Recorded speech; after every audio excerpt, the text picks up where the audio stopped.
Welcome to the Busy Girl's Guide to the Bible podcast. I'm Andrea, and this podcast is my own ramblings and lessons that I have learned in trying to balance being a Christian, a wife, a mom, a writer, a business owner, a photographer, a blogger, a friend, a daughter, a sister, and the 1 million other things that make me me. What I want so badly is to teach other women that the Bible doesn't have to be confusing or frustrating or even over your head. I want to teach you the ways that I have learned to carve out time not only to get into the Bible, but to apply it, make sense of it, and get practical takeaways in everyday life. Welcome back, guys. I'm so excited that you're here. This has been like the longest month of my life. I don't know why. I feel like, everybody's saying it. Like there's memes everywhere. It's just been forever. I don't get it. But we're here. We're healthy, we're happy, and I'm so glad that you guys are joining me again this week. I have a couple of topics that are sitting in my topic sheet that have been sitting there for a few months. Some of them have been specifically asked for in the You Belong group on Facebook, and so I wanted to finally tackle all of those and get those on the podcast for you guys, because I think they're important topics. I think that they are things that we deal with all the time. And so, this week we're going to talk about you and about the things that you have believed about yourself or have been said about you. And we're just going to get rid of them because a lot of it is bad. So we're going to pull out the good. This comes at a really cool time because last week I went to a women's event and there were old faces and new faces. There were people that I have known for years, and then there were brand new people who had never been to anything like this and just showed up. So, like a couple of them met on an app, and one of them invited the other one, and it was so cool. And she showed up, and it was really interesting to sit there, and I wasn't feeling super great. And so I was quiet, which is super not me, but I just sat and observed. And it was I think there were 27 women. And it was so interesting to sit and listen to them because a lot of them, like I said, were brand new to the whole experience. They had never been to this, a thing that we do every month. And it was this gift exchange. And so everybody brought a gift and each thing was numbered. And it was really cool because a lot of them had meaning behind them, and other people, like there was this amazing gal that brought Chick-fil-A gift cards. And she was like, everybody else has this meaningful gift, but it's just Chick-fil-A, and Chick-fil-A is the best, which we all laughed and agreed. But other things had serious meaning, and like I brought this because XYZ. And then the cool thing is that a lot of people who got those gifts were like, oh my gosh, you have no idea, this is what I needed. I was just asking God for this, and here we are sitting here together. What was insane to me is that a lot of these women, like I said, maybe they knew one person in the circle, but so many of them started just sharing what a crappy year they had and how last year was the hardest year of their lives, or they're just going through a really tough season and tears are flowing. There's people who have, felt so isolated and so alone in the last year, but were able to sit there and tell this group of strangers, women that they, really don't know at all, just pouring their heart out and sharing how hard it is right now, like the season that they're in. And it kind of took my breath away because it made me realize that the devil wants to tell you that you are alone and that you're the only one going through a bad season. No one else could possibly ever understand. And it's just so stupid. It's so dumb because we're all going through it, and it might be different varying levels. It might be entirely the same. It might be a season that you've gone through in the past and can relate to because you've come out the other side of it. But we're all dealing with it. We're all dealing with something. We're all dealing with whatever mountain God has given us. And so it just kind of rocked my brain the rest of the week. And then we had small group and we're reading this book and talking about how comparison and like how we compare our mountain to her mountain and how awful that is. It's terrible. We shouldn't be doing that. So it was really cool that those two things coincided that week, because it's obvious that we all feel like we're the only one. We feel isolated. We feel like no one's going to understand how we feel, but it's just not true. So with that being said, I've had this podcast topic tucked away for a while, but it's an exercise. I want you guys to do something with me. And I know a lot of you are probably driving, and that's fine. But I want you to think about this. I want you, if you're not driving, if you're sitting down, I want you to get a single piece of paper and a pen, because we're going to write some stuff down. When I wrote Redefined, it was because I was watching women tear themselves down. I was watching them say the most negative things about themselves. I'm too fat, I'm too skinny, I'm too loud, I'm too quiet, not enough, too much. All of the things that we believe about ourselves, but really, if we're thinking about it, nobody is thinking that about us. I mean, yes, there are times when people are judging us, let's be honest. But for the most part, everybody is mostly worried about themselves and not you and your drama.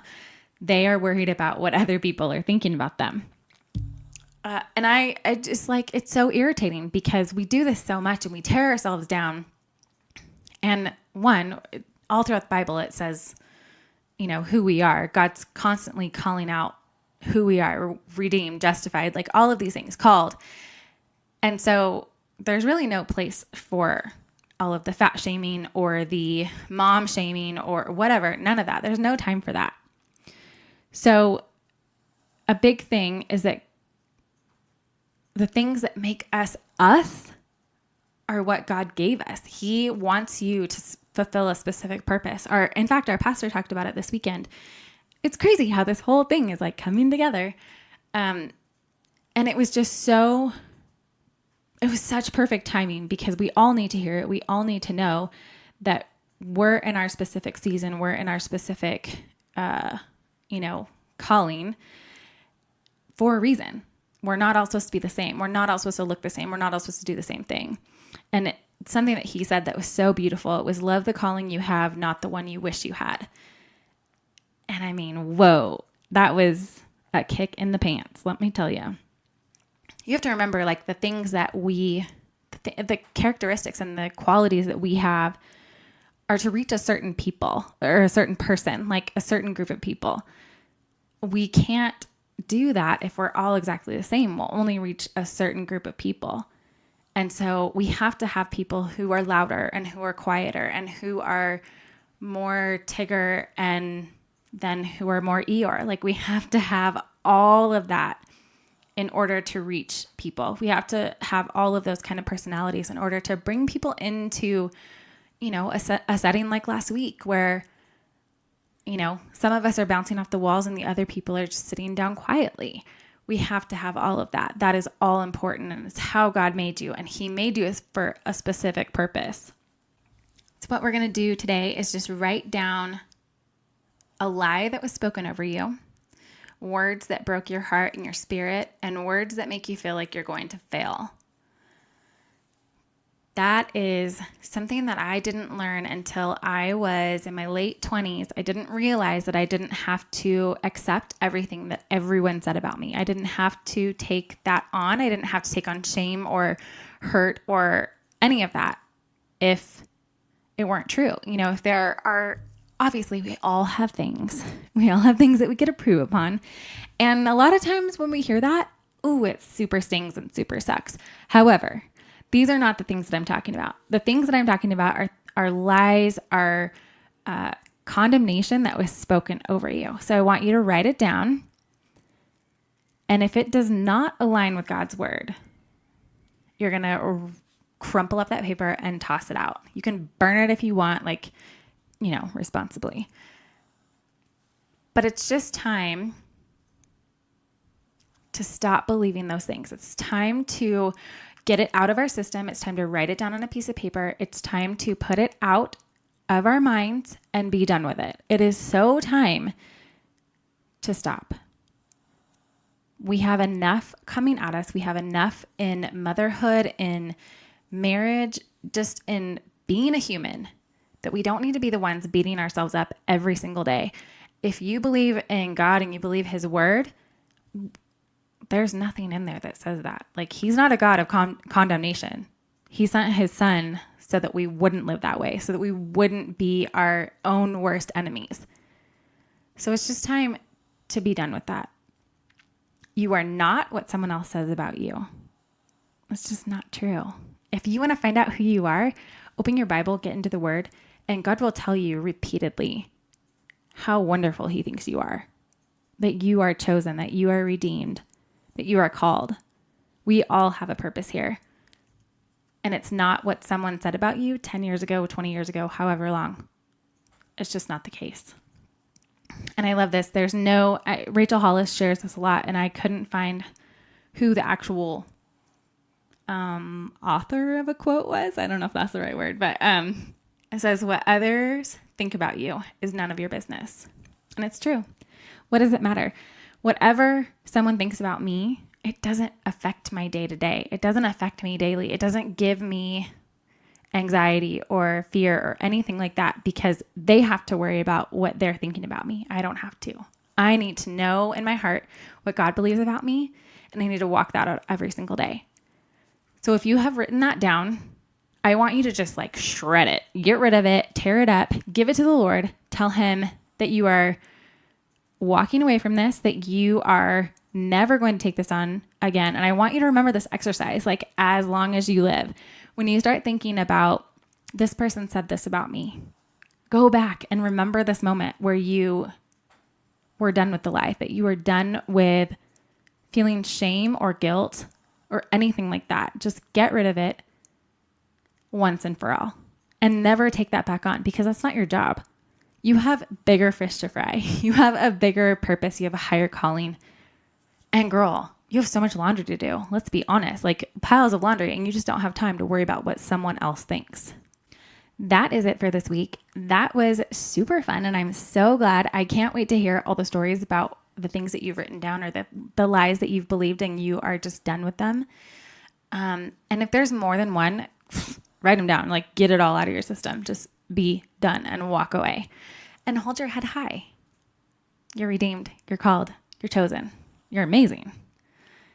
Have an amazing week. If you guys have not yet joined the You Belong community, hop on Facebook, Google, or not Google it, but like type it in the search bar and we'll get you added. We love new people. We love new friends.